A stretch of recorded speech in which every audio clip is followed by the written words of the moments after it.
The underground city of terror.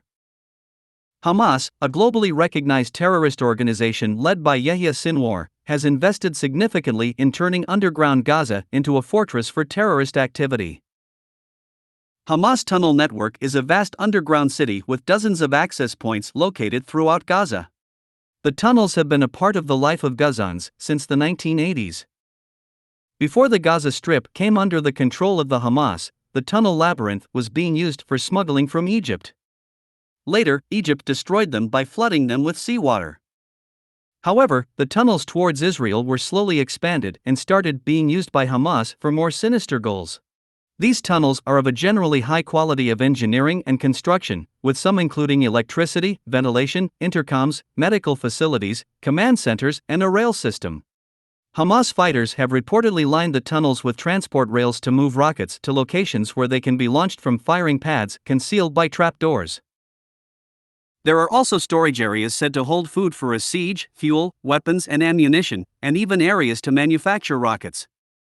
This advanced tunnel network is all reportedly interconnected by a wired telephone system and guarded by mines and booby traps. The underground tunnel network allows Hamas and other militant groups to store weapons, gather and communicate, train, launch offensive attacks, transport hostages, and retreat without being detected by Israeli or Egyptian authorities.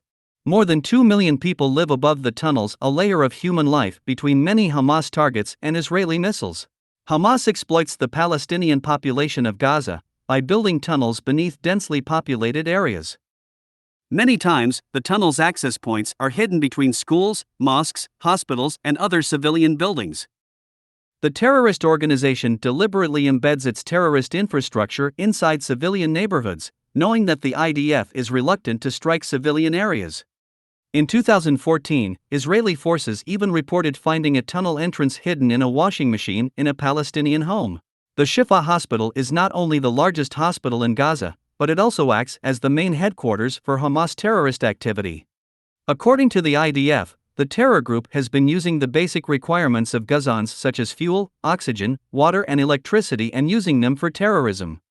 Hamas has hidden under Shifa Hospital since 2007, and by 2014, the hospital had become a de facto command center for Hamas.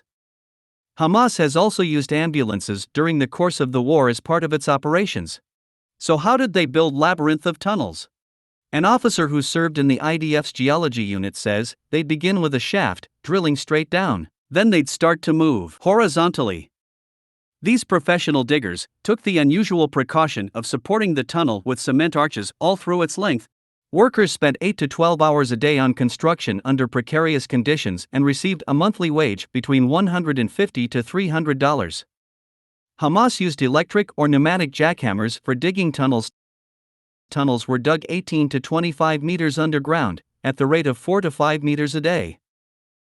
According to Israeli military, Hamas spent around $30 to $90 million and poured 600,000 tons of concrete in order to build 3 dozen tunnels. Every month, Israel transfers construction materials into Gaza intended for civil projects. Since January 2014, 4,680 trucks carrying 181,000 tons of gravel, iron, cement, wood and other supplies have passed through the Kerem Shalom crossing into Gaza. With these supplies, Hamas could have built houses, hospitals, schools, and libraries. It could have built infrastructure to improve the quality of life for the residents of Gaza. Instead, it elected to expand its underground terrorist city.